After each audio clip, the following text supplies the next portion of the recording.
에베소서를 오늘 2장 1절에서부터 5절까지 하는데 지난 토요일까지 에베소서 1장을 마쳤습니다. 1장 1절에서부터 마지막 부분까지 먼저 시작하겠습니다. 시작. 하나님의 뜻으로 그리스도 예수의 사도가 된 나 바울이 에베소에 사는 그리스도 예수를 믿는 성도들에게 이 편지를 씁니다. 우리 아버지 하나님과 주 예수 그리스도께서 내려주시는 은혜와 평화가 여러분에게 있기를 빕니다. 우리 주 예수 그리스도의 아버지이신 하나님을 찬양합시다. 하나님께서는 그리스도 안에서 하늘에 속한 온갖 신령한 복을 우리에게 주셨습니다. 하나님은 세상 창조 전에 그리스도 안에서 우리를 택하시고 사랑해 주셔서 하나님 앞에서 거룩하고 흠이 없는 사람이 되게 하셨습니다. 하나님은 하나님의 기뻐하시는 뜻을 따라 예수 그리스도를 통하여 우리를 하나님의 자녀로 삼으시기로 예정하신 것입니다. 그래서 하나님이 하나님의 사랑하시는 아들 안에서 우리에게 거저주신 하나님의 영광스러운 은혜를 찬미하게 하셨습니다. 우리는 이 아들 안에서 하나님의 풍성한 은혜를 따라 그의 피로 구속 곧 죄 용서를 받게 되었습니다. 하나님은 우리에게 모든 지혜와 총명을 넘치게 주셔서 그리스도 안에서 미리 세우신 하나님이 기뻐하시는 뜻을 따라 하나님의 신비한 뜻을 우리에게 알려주었습니다. 하나님의 계획은 때가 차면 하늘과 땅에 있는 모든 것을 그리스도 안에서 그분을 머리로 하여 통일시키는 것입니다. 하나님은 그리스도 안에서 우리를 상속자로 삼으셨습니다. 이것은 모든 것을 자기 원하시는 뜻대로 행하시는 분의 계획을 따라 미리 정해진 일입니다. 그것은 그리스도께 맨 먼저 소망을 둔 우리로 하여금 하나님의 영광을 찬미하는 사람이 되게 하시려는 것이었습니다. 여러분도 그리스도 안에서 진리의 말씀 곧 여러분을 구원하는 복음을 듣고서 그리스도를 믿었으므로 약속하신 성령의 날인을 받았습니다. 이 성령은 하나님의 소유인 우리가 완전히 구원받을 때까지 우리의 상속의 담보이시며 우리로 하여금 하나님의 영광을 찬미하게 하십니다. 그러므로 나도 주 예수에 대하여 여러분의 믿음과 모든 성도를 향한 사랑을 듣고서 여러분을 두고 끊임없이 감사를 드리고 있으며 내 기도 중에 여러분을 기억합니다. 우리 주 예수 그리스도의 하나님이신 영광의 아버지께서 지혜와 계시형을 여러분에게 주셔서 하나님을 알게 하시고 여러분의 마음의 눈을 밝혀주셔서 하나님의 부르심에 속한 소망이 무엇이며 성도들에게 베푸시는 하나님의 영광스러운 상속이 얼마나 풍성한지를 여러분이 알게 되기를 바랍니다. 또한 믿는 사람들은 우리에게 강한 힘으로 활동하시는 하나님의 능력이 얼마나 엄청나게 큰지를 여러분이 알기를 바랍니다. 하나님께서는 이 능력을 그리스도 안에 발휘하셔서 그분을 죽은 사람들 가운데서 살리시고 하늘에서 자기의 오른쪽에 앉히셔서 모든 정권과 권세와 능력과 주권 위에 그리고 이 세상에 뿐만 아니라 오는 세상에서 일컬을 모든 이름 위에 뛰어나게 하였습니다. 하나님께서는 만물을 그리스도의 발 아래 굴복시키시고 그분을 만물 위에 교회의 머리로 삼으셨습니다. 교회는 그리스도의 몸이요 만물 안에서 만물을 충만케 하시는 분의 충만입니다. 에베소서를 1장을 통해서 하나님의 선물이라는 그 선물이 무엇인가, 하늘의 온갖 신령한 복을 예수 그리스도를 통해서 예수 그리스도 안에서 다 받은 존재들이다. 다 받았다. 이미 다 받았다. 왜 그랬는가라는 것을 설명합니다. 왜 그랬을까? 우리의 믿음을 통해서 믿음을 주셔서 그렇게 된 건데, 믿음으로 얻게 된 건데, 그거는 또한 하나님의 은혜이다. 믿음도 은혜고 구원도 은혜다. 그래서 이 복음을 듣고 우리가 전인격적인 반응 안에서 일어난 것이다 라는 겁니다. 그렇게 된 것은 창세부터 된 것이고 하나님의 계획을 따라서 예정한 대로 작정대로 되어서 하나님의 자녀가 되었고, 이 자녀가 된 것은 나를 사랑하셔서 거룩하고 흠이 없게 된 이 존재로 만드는, 그렇게 하기 위해서 예수님이 내 죄 때문에 십자가에 죽으셔야 되고 나를 용서해야 되고 예수님이 속죄의 제물이 되셔서 나를 구속하는 대가를 지불하고 나를 구원하시는 그러한 예수님의 희생이 필요했다라는. 그래서 이 모든 것이 만물에 통일되는데 결국 예수님 오실 때 온전합니다. 그런데 예수님이 그의 머리다. 결국 우리 구원하시는 것, 땅에서의 또 다른 가족, 또 다른 공동체를 이루시는 건데 교회다. 하나님의 나라를 상속받은 자들이고 하나님의 약속을 받은 자들이고 하나님의 구원을 이룬 자들이다. 그래서 이걸 성령님이 날이나 주고 약속을 해줬다. 보증을 서줬다. 그래서 우리의 구원과 우리의 상속은 성령 하나님 주의 영이 우리를 구원해 약속해 주시고 나눠줬기 때문에 보장이 된 것이다. 내가 보장을 하는 것이 아니라 하나님이 보장해 주는 것이다라는 것. 그래서 그 하나님의 능력을 하나님을 존재하려면은 하나님의 영이 필요하다. 그래서 그 영은 지혜와 계시의 영이고 총명의 영이면서 지식의 영이다. 그래서 그렇게 된 것은 하나님께서 알려주셨기 때문에 성령이 알려줘서 우리가 예수를 믿게 된 것이지 우리 스스로 그분을 믿을 수 있는 난 또한 것은 그래서 그 능력이 얼마나 큰지를 항상 알려주는데 또한 예수를 믿는 사람들과 교회 안에서 항상 활동하시고 그 능력이 얼마나 큰지를 언제나 보여주고 계신 바로 예수님의 부활이다. 그 하나님의 능력은 예수님의 부활, 죽은 사람들 살리시고 하늘에 앉히심으로 다시 앉히심으로 하나님의 능력이 얼마나 큰지를 분명하게 아주 구체적으로 우리에게 보여주셨다. 그래서 하나님의 그 아들이 예수님이 모든 만물의 머리가 되는 것, 으뜸이 되는 것, 최고가 되는 것. 그래서 모든 만물이 다 예수님이 굴복되어지는 것이다. 이게 이 모습을 예수를 믿는 사람들에게 먼저 보이셨다. 이게 교회다. 그래서 이 땅에서 이 교회가 이 세상의 이 우주 만물을 다 다스리는 예수님의 공동체다, 가족이다라는 겁니다. 1장에서 이렇게 마무리를 합니다. 2장에 대해서 다시 설명을 합니다. 2장 1절에서부터 5절까지 같이 읽겠습니다. 시작. 여러분도 전에는 허물과 죄로 죽었던 사람들입니다. 그때 여러분은 허물과 죄 가운데서 일상의 풍조를 따라 살고 공중의 권세를 잡은 통치자 곧 지금의 불순종의 자식들 가운데서 작용하는 영을 따라 살았습니다. 우리도 모두 전에는 그들 가운데서 육신의 정욕대로 살고 육신과 마음이 원하는 대로 행했으며 나머지 사람들과 마찬가지로 날 때부터 진노의 자식이었습니다. 그러나 하나님은 자비가 넘치는 분이셔서 우리를 사랑으로 하신 그 크신 사랑으로 말미암아 범죄로 죽은 우리를 그리스도와 함께 살려주었습니다.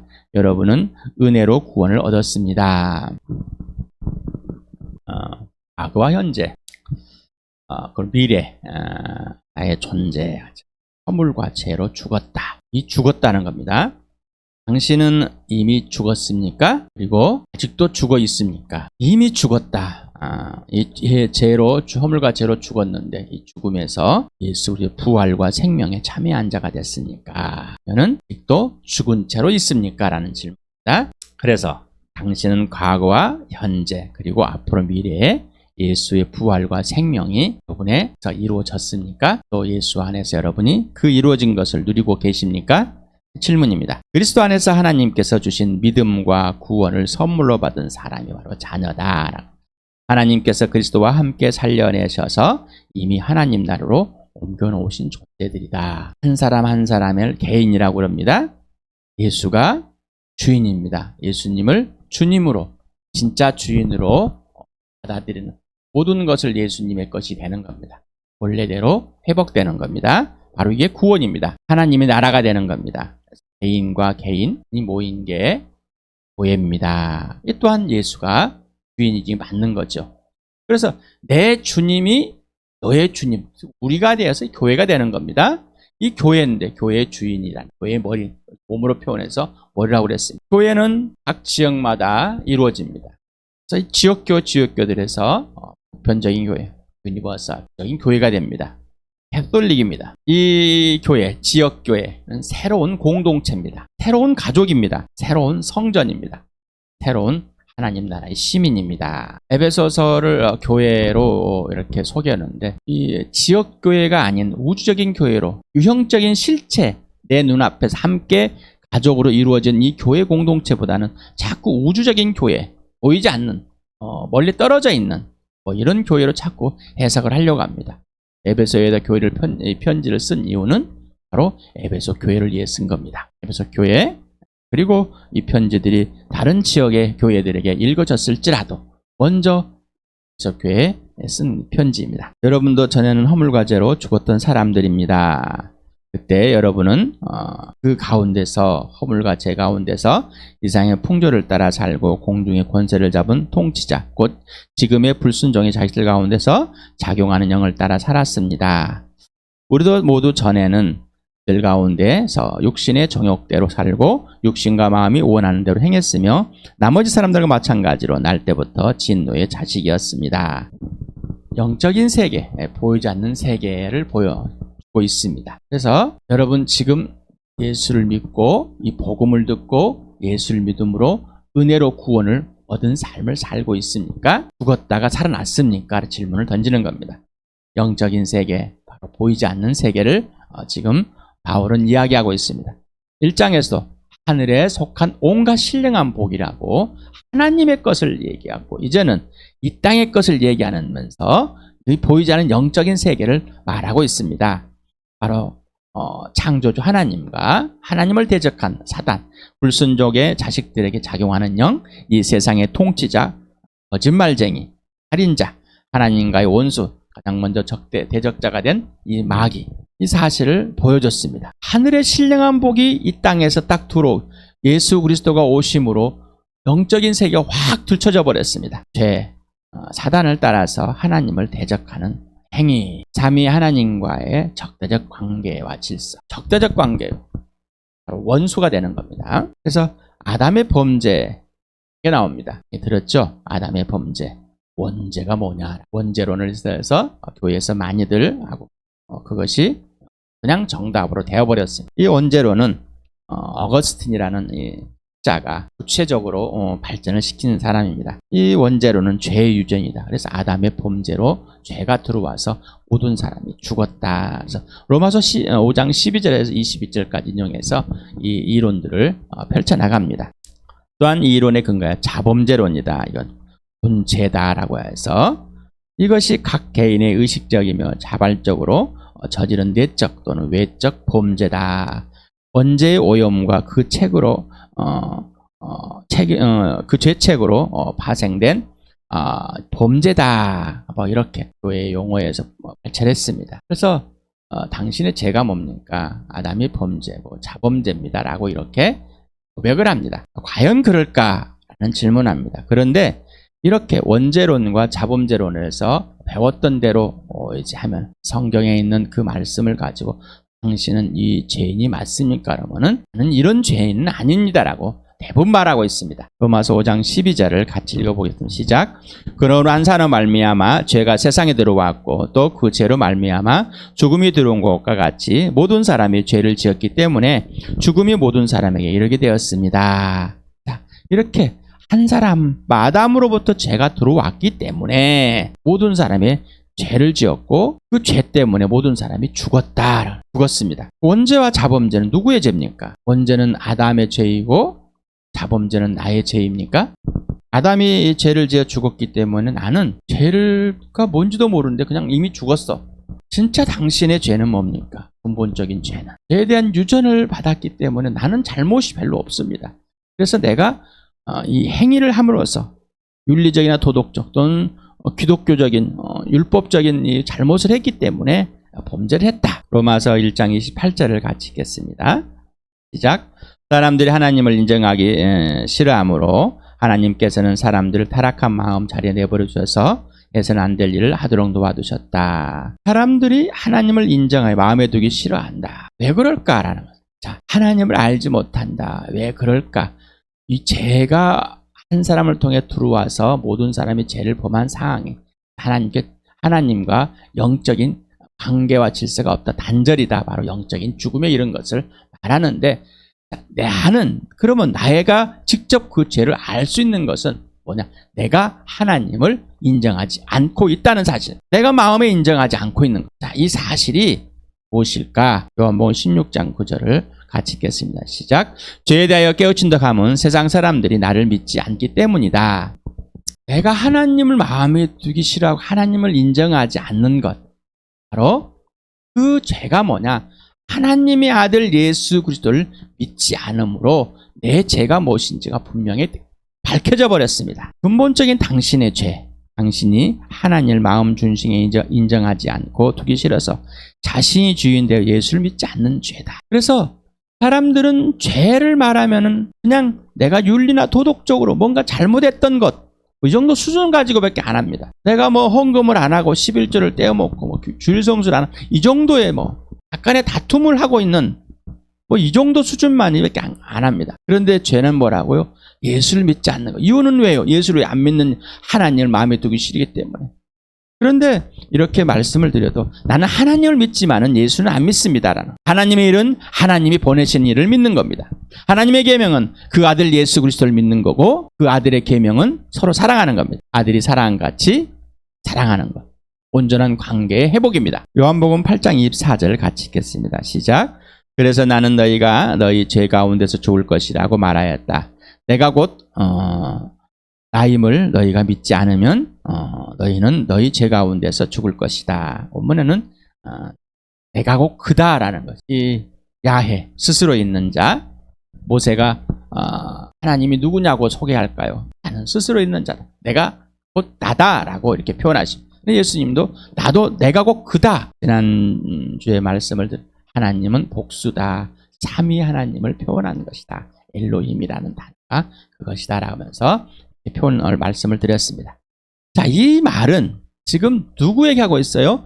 유대인에게. 유대인에게 예수님이 너희가 너희 죄 때문에 죽는데 그 죄가 뭐냐? 내가 곧 나, 예수가 곧 야훼라는 사실, 하나님이라는 사실을 믿지 않음으로 죽는다라는 이것을 예수님이 이 땅에 오셔서 모든 사람에게 밝히 드러내버렸습니다. 자, 죄의 결과들입니다. 로마서 1장 29절에서 32절까지 같이 읽겠습니다. 시작. 사람들은 온갖 불의와 악행과 탐욕과 악의로 가득 차 있으며 시기와 살이와 분쟁과 사기와 저기로 가득 차 있으며 수군거리는 자요, 중상하는 자요, 하나님을 미워하는 자요, 불손한 자요, 오만한 자요, 자랑하는 자요, 악을 꾸미는 오략군요 부모를 거역하는 자요, 우매한 자요, 신의가 없는 자요, 무정한 자요, 무자비한 자입니다. 그들은 이와 같은 일을 하는 자들은 죽어야 마땅하다는 하나님의 공정한 법도를 알면서도 자기들만 이런 일을 하는 것이 아니라 이런 일을 저지른 사람들을 두둔하기까지 합니다. 하나님을 원하지 않는 사람들에게 하나님이 내버려 두니까 어떻게 해요? 이렇게 죄의 모습들을 그대로 표현한 겁니다. 이유는 하나님이 없어서, 하나님을 인정하지 않아 하나님의 원수가 되어서, 곧 하나님의 아들 예수 그리스도께 순종하지 않음으로, 복종하지 않음으로, 하나님과 화해되지 않음으로 이렇게 된 겁니다. 당신의 죄를 부정하거나 죄와 죄들을 인정하지 않고 아담이나 다른 사람에게 떠넘기려는 얄팍한 계략을 멈추시기 바랍니다. 죄와 죄들에 직면하시길 바랍니다. 믿음, 지성, 감정, 의지, 지정을 하는 이렇게 학자들이 많이 표현하고 있습니다. 그래서 예수를 믿는 것은, 하나님을 믿을 수 있는 것은 지식이 있고 또 감정이 있고 또 결단이, 의지적인 결단이 필요하다는 겁니다. 그래서 우리가 하는 내 마음에, 내 생각에 이런 감정 느껴지는 거, 알고 있는 거. 그래서 사람들이 출발하는 예수를 믿는 과정들이 다 다릅니다. 어떤 사람은 바로 복음을 듣고 바로 예수를 믿는 사람이에요. 예수가 누군지 잘 모릅니다. 어떤 사람은 지식으로 먼저 알고 나서 예수 믿는 사람이 있고, 어떤 사람은 이 감정에 의해서, 어떤 사람은 또한 결단을 먼저 하고 예수를 믿고 있습니다. 그래서 이렇게 예수를 믿는 과정이 하는데 이 세계가 실은 같이 움직이는 겁니다. 그런데 사람들은 유한한 존재이기 때문에 이것들이 먼저 어느 것이 클 수도 있습니다. 그러나 이 세계가 같이 움직여지는 겁니다. 먼저 예수를 믿고 예수를 알아가는 사람들이 있습니다. 또한 예수에 대해서 많이 듣고 나서 내가 그러면은 예수를 믿겠다는 사람도 있습니다. 그러나 예수를 믿는 것은 하나님의 선물이라고 그랬죠. 구원이 하나님의 선물이고 이 복음을 듣는 자가 있어야, 그러면 들려주는 자가 있어야 된다고 그랬어요. 이 복음을 듣고 예수를 믿게 해주고 다시 태어나게 해주신 분이 성령이다. 성령을 통하지 않고서는 예수를 주님이라고 고백할 수 없다. 그래서 이 성령님이 구원의 보증이 되고 인치심이 되어, 상속의 인치심이 되어 준다라고 이렇게 말씀하신 겁니다.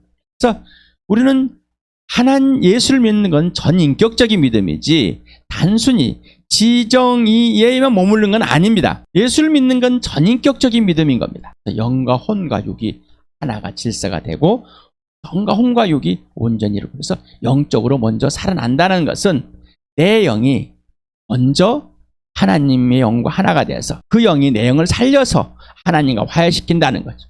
그런데 이 몸은 이 땅에 삶에 있어요. 이 몸이. 그런데 마지막에 예수 그리스도 오신 후에 온전한 부활체로 변하는 겁니다.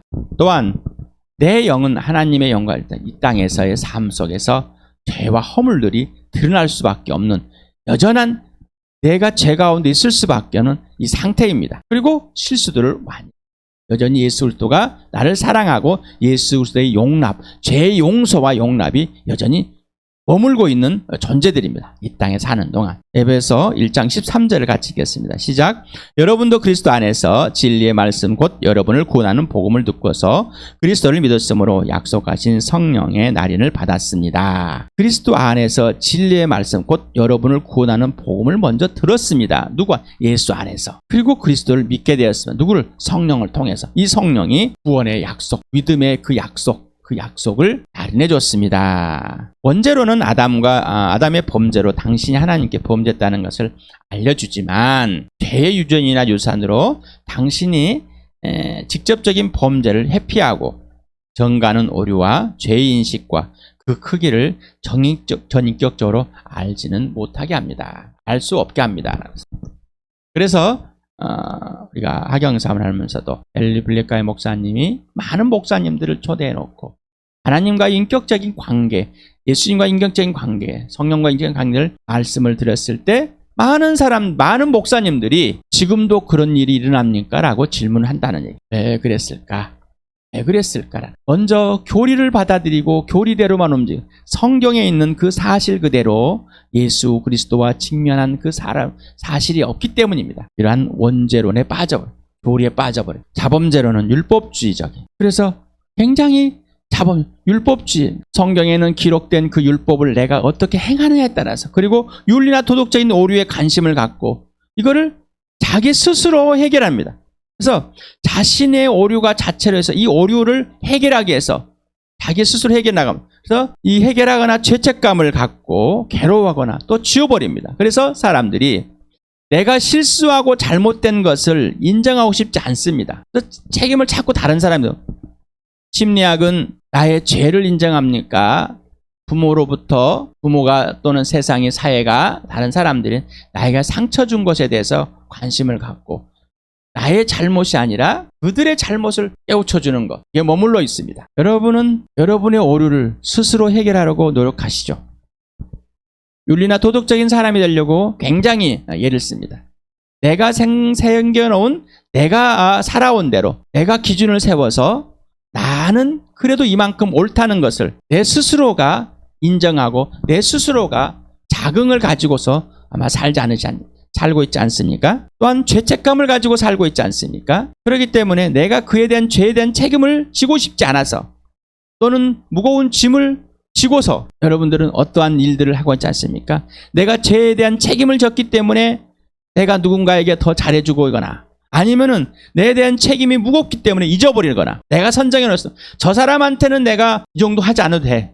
내가 저 사람한테는 내가 이렇게 해야 돼. 스스로가 정해놓지 않습니까? 원죄론과 자범죄론은 사랑의 대상으로 하나님의 형상과 모양을 빚은 당신이 삼위 하나님과의 전인격적인 관계와 질서의 파괴로 곧 당신의 근본적인 죄를 인지하지 못하게 하고 전인격적인 관계 질서를 개인적, 실제적, 지속적으로 하지 못하게 하거나 그조차도 알지 못하게 해버립니다. 아담의 범죄가 맞습니다. 아담의 범죄로 죄가 들어왔고 모든 사람이 죽은 게 맞습니다. 그러나 거기에 머물게 만들어버렸다는 거죠. 그래서 아까 말한 것처럼 헨리 목사님이 수많은 목사님들에게 하나님과 인격적인 교제를 사람들에게 말했을 때 그것조차도 알지 못하는 사람, 누가? 목사님들이. 믿음의 기준과 출발은 오직 예수 그리스도입니다. 믿음의 기준과 출발은 오직 예수 그리스도입니다. 그래서 예수가 하나님이 살아계심을 알 수 있는 것은, 하나님이 존재하심을 알 수 있는 것은 부활이라고 그랬습니다. 하나님의 아들이 됨을 알 수 있는 건 부활이라고 그랬습니다. 그러니 오직 예수가 출발, 이 부활이 모든 사람에게 예수를 믿을 만한 증거로 내세웠습니다. 예수 그리스도를 믿는 믿음의 시작은 근본적인 당신의 죄에서 출발해야 돼. 근본적인 죄, 내가 하나님을 마음에 두기 싫다, 인정하기 싫고 내가 예수를 믿지 않는 죄, 여기서 출발해야 됩니다. 윤리나 도덕적 종교적인 범죄론 여기서 출발한 게 아니라 바로 내가 예수를 안 믿는 거다라는, 바로 예수를 믿는 것은 정인적인 관계와 질서의 회복입니다. 그래서 또한 이것이 개인적입니다. 실제적입니다. 지속적인 겁니다. 당신의 근본적인 죄는 무엇입니까? 당신의 근본적인 죄의 결과들은 무엇입니까? 아주 구체적이어야 됩니다. 분명해야 됩니다. 당신은 죄의식이 분명합니까? 그리고 죄와 죄들의 대가가 어떤 것인지 분명합니까? 당신은 죄책감을 갖고 있습니까? 죄책감을 갖습니까? 그렇다면 그 죄책감을 어떻게 해결합니까? 넘어가지 마시 바랍니다. 이건 엄청난 고민해야 되고 기도해야 할 일입니다. 성령께 물어봐야 될 일입니다. 우리는 덮는데 아주 익숙합니다. 내 자신이 밝혀지는 것을 굉장히 싫어합니다. 생각하지 않습니다. 덮어버립니다. 자, 죄의식과 죄책감. 죄의식은 죄, 근본적인 죄, 분명합니다. 내 죄가 분명한 것. 내가 예수를 믿지 않는 것. 하나님 마음에 두기 싫어하는 것. 내가 주인인 것. 그리고 죄의 결과들. 내가 이렇게 했었고 아주 구체적입니다.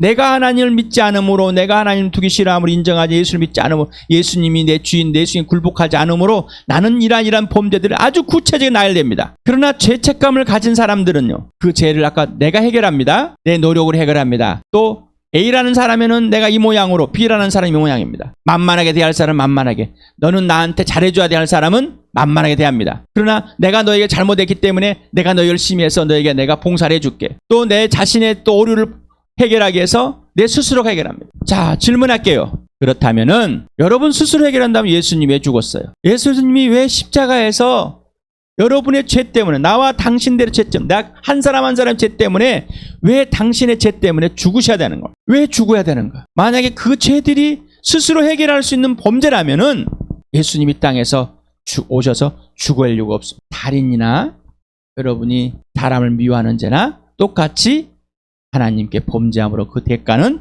죽음이라는 겁니다. 아까 원절원처럼 이론으로 죄를 아는 것, 잘못 아는 것, 그래서 죄책감을 갖고 있는 이 잘못된 생각들, 오늘 이 시간에 고민해 보시기 바랍니다. 뒤집어 엎어지시기 바랍니다. 그러지 않는다면은, 그래야 죄의식이 분명합니다. 이 죄와 죄의식은 누가 성령이 알려주는 겁니다. 내가 찾아서 하는 것이 아닙니다. 도덕적인, 윤리적, 종교적인, 기독교적인 그런 몇 가지를 가지고 하는 게 아니라 하나님과의 관계에서 나옵니다. 예수님과 관계에서 나오는 겁니다. 이 관계와 질서에서 나오는 겁니다. 예수님이 지시하는 대로, 내 말을 듣고 행하는 대로 하지 않는 것이 바로 범죄하는 겁니다. 바로 허물입니다. 바로 죄입니다. 아까 허물이 나왔죠. 저는 겉에라는 거, 떨어지다 합성어인데 바른 길이나 정해놓은 경계를 넘어서거나 벗어나는 의미를 갖고 있습니다. 그래서 잘못, 범죄, 허물, 넘어짐, 실수, 과오, 입원이라는 이 내용이 들어있습니다. 죄라는 말 나왔습니다. 복수 형태를 썼는데 관역을 벗어나서 또는 빗맞음, 실패한 등의 의미를 지닌 단어로서 죄, 실수, 범죄, 잘못으로 쓰여 있습니다. 그래서 허물과 죄를 이렇게 같이 붙여놨습니다. 허물과 죄, 한 덩어리로 만들어놨습니다. 한 덩어리로. 예? 여기서 죽었다란 말, 생명이 없는, 죽어있는, 하나님과의 관계와 질서가 단절되어 영적인 죽음의 상태를 말합니다. 영적인 죽음, 죄로 죽었다는, 허물과 죄로 죽었다는 것은 영적인 죽음을 말하는 겁니다. 자, 죄로 죽은 자들, 죄의 결과들, 죄로 죽은 자들, 곧 영적으로 죽은 자들의 결과들이 바로 허물과 죄들입니다. 이 결과들이 이미 죽은 자들이기 때문에 죽음의 씨와 열매를 맺고 있으므로 허물과 죄들로 죽은 것이 당연합니다. 자, 하나님께 범죄했습니다. 하나님께 범죄했다는 것은 하나님의 마음에 두기 싫어해서 하나님과 원수되었던, 예수를 믿지 않는 것을 들춰였다고 그랬죠. 이미 내가 죽었습니다. 영적으로 이미 죽은 자이기 때문에 이미 죽은 것밖에 나는 열매를 맺지 않습니다. 그러니 허물과 죄가 당연히, 그래서 허물과 죄로 이미 죽었다. 이미 죽었다. 죽은 자는 죽은 자의 생각과 행동합니다. 이 바로 죽은 자를 따라서 하는 것, 바로 따라쟁입니다. 허물과 죄들이 행해지는 원인과 이유를 알아봅니다. 2절과 3절에 누군가 무엇인가를 따라합니다. 그리고 자신을 따라합니다. 누군가 무엇인가를 따라한 것들은 세상의 풍조와 공중의 권수 잡은 것들을, 잡은 자를 따라 사는 것. 세상의 풍조, 이 세대, 영적으로 죽은 자들의 세태를 말하는 거죠. 그래서 우리는 그대로 따라합니다. 또한 영적으로 이 영적인 어둠의 영, 바로 이 마귀를 따라 사기 때문에 허물과 죄가 드러난 겁니다. 사단이 하는 일은 영적으로 죽은 자들이 계속해서 하나님께 순종하지 못하러 불순종의 자식. 그래서 불순종의 자식들에게 작용하는 영, 마귀. 자, 질문드립니다. 이 사기꾼의 자식이었습니까? 허물과 죄로 죽었다. 내 죄, 예수를 믿지 않는 죄로 죽었습니까? 바로 이 죽은 자는 누구였습니까? 죽은 자의 아비는 누굽니까? 마귀입니다. 인정되십니까? 인정하고 싶지 않으세요? 그래서 죄의식이 없다는 겁니다. 그래서 예수님이 왜 죽으셨는지가 분명하지 않는 거예요. 다시 말하면 여러분들이 윤리나 도덕적인 범죄를 하면 여러분 스스로 해결했습니다. 지워버리거나 뭔가를 다른 걸 해가지고 내가 보상을 해버렸습니다. 하나님과의 단절된 영적인 죽음이 무엇인지를 죄의식이 없기 때문에 내가 죽었습니다. 단순히 영적인 죽음 이론으로만 알고 있습니다. 그냥 정보로만 알고 있어요. 영적인 죽음이라는 것은 내가 하나님 마음에 두어서 싫어서 하나님과 원수돼서 죽은 자입니다. 이게 바로 예수님이 나를 살리기 위해서 죽어주었습니다. 예수님이 이 땅에 오셨다 하심으로 영적인 것이 환히 들춰내고 죽음을 패하시고 생명과 썩지 않음을 환히 드러냈습니다. 그러니 내가 옛사람, 죽은 자, 마귀의 자식, 사기꾼의 자식, 이게 분명합니다. 그래서 요한복음 8장 44절에 너희 아비는 누구라고요? 사단이라고. 누구에게? 유대인들에게. 왜? 하나님을 믿었다면 나를 믿었건데 나를 지금 믿지 않고 있기 때문이라는. 예수님이 직설적으로 직접 눈앞에 대고 유대인들에게, 제자들에게 말합니다. 넌 자신을 따라서 자신의 정욕대로, 육신의 정욕대로, 내가 원하는, 내가 냈다는 사람대로, 내 욕망대로, 육신과 마음이 원하는 대로. 왜 그럴까요? 하나님을 떠나서 내가 죄인 자체이기 때문에. 내가 원하는 대로 살아왔기 때문에. 모든 사람이 날 때부터 진노의 대상이다. 유대인, 진노의 자식, 이방인. 원죄나 자범죄나 그리고 근본적인 죄나 죄의 결과들 모두 그 누구도 영적인 죽음의 대상임을 선포한 겁니다. 영적인 죽음의 대상. 내가 죽음, 바로 죄로 죽음. 여기서 출발을 해야 되는 거예요. 여기 출발하지 않으니까 내가 죽었다 살아난 것이 무엇인지, 또 죄들이 어떤 것들인지, 예수가 기준이 아니고 윤리나 도덕이 교회에서 몇 가지 알려주는 그것들이 기준이 되기 때문입니다. 다시 말씀드립니다. 하나님과의 관계와 질서가 깨졌기 때문에 영적인 죽음이기 때문이에요. 그래서 그 결과들이 나온다는 것입니다. 그 결과들도 하나님과의 관계와 질서가 없기 때문이라는 겁니다. 모든 사람이 죄를 지었습니다. 언제? 그럼 예수님이 살아난 이유는 모든 사람이 살려줘. 그렇다면 모든 사람이 구원입니다. 모든 사람이 구원. 맞습니까? 그래서 아닌 구원설이 되어버려요. 성경의 어떤 부분만을 가지고 한다면 안 됩니다. 여러분에게 성경에 이 말이 여러분에게 사실입니까? 직면하십니까? 질문을 계속 여러분에게 드리는 겁니다. 아까도 말했지만은 이렇게 교리에 출발해서 지식에만 빠진 사람들은 실질적으로 성경을 통해서 성경 앞에 당신의 이 모습을 인정합니까? 라고 하면은 당신의 근본적인 죄, 당신의 근본적인 죄들, 이 근본적인 죄의 결과들, 당신은 죄의식이 분명합니까? 질문합니다. 4절 5절을 같이 읽겠습니다. 시작.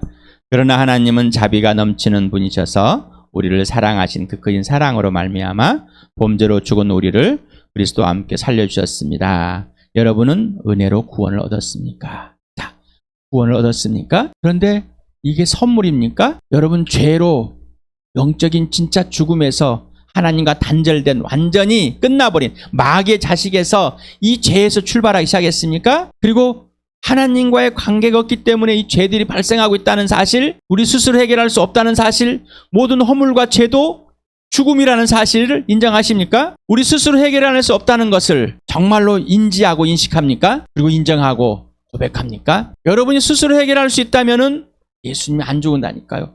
그렇다면은 그 죄로 죽었다는 사실이, 허물과 죄로 죽었다는 사실이 거짓말이 되는 겁니다. 여러분 스스로 해결할 수 있는 이 허물과 죄라면은 예수님은 십자가에서 예수님이 죽으신 것은 헛된 겁니다. 거짓말이 되는 겁니다. 여러분에게 거짓말이고 나에게도 거짓말이고 내가 선포하는 것이 거짓말입니다. 성경이 거짓말이 되는 겁니다. 그러나 사실입니다. 진짜입니다. 여러분이 인정돼야 되는, 이건 억지로 되는 게 아닙니다. 그러나 성령이 여러분에게 계속 말씀하십니다. 우리 주와 함께 계속 말씀하십니다. 여러분 이 설교를 들으면 졸리십니까? 바짝 들으면 저으로 가서 질문합니다. 죽었습니까? 여러분이 근본적인 죄로 죽었습니까? 아담이 범죄로 죽었고 여러분 자신이 근본적인 죄, 하나님 마음으로 죽었습니까? 그리고 허물과 죄로도 죽었습니까? 하나님의 율법으로도 죽었습니까? 이 모든 말은 하나님과의 관계와 질서입니다. 인격적인. 자, 죽은 상태입니까? 옛사람이 죽었었습니까? 내가 죄로 죽었었습니까? 지금은 살았습니까?